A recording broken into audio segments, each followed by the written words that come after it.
Mark in Sanford, Maine. You're on the air with Senator Sanders. Yes. Hi, Senator Sanders.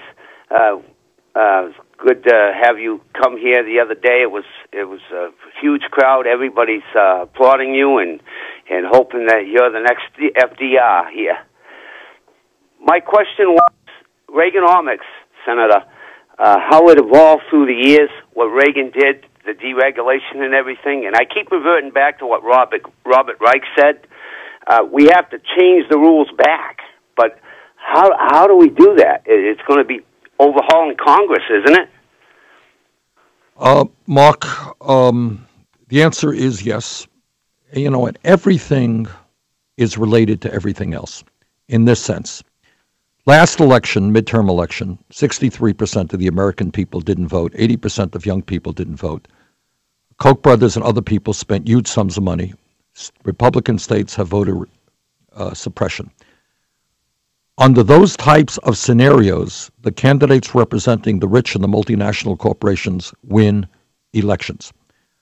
What our job is, Mark, is to change that dynamic, to have as large a voter turnout as we can, to pass legislation which makes it easier, not harder, for citizens to vote, to have a real campaign finance system which not only overturns Citizens United but moves us to public funding of elections. And when you have large numbers of people sitting down and thinking about the real issues impacting their lives, they are not going to be voting for the Republicans. They're not going to be voting for people, as was the case in the Republican budget recently passed, that gave $250 billion in tax breaks to the top 0.2% while making massive cuts in healthcare, education, and nutrition. They're not going to be voting for those people. But once we develop that movement, that is the most important thing, a movement based on progressive principles.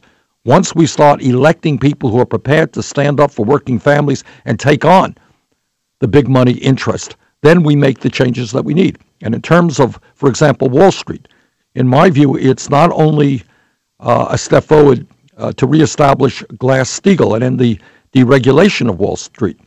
It is more important that we break up these huge financial institutions that have so much power today. It is vitally important that this nation lead the world in addressing what Pope Francis calls one of the great planetary crises we face, which is climate change. And when working people stand together, you know what? We're going to make public colleges and universities tuition free. And we're going to work aggressively to substantially lower the student debt that millions of Americans are now struggling with. That's what happens when people stand together.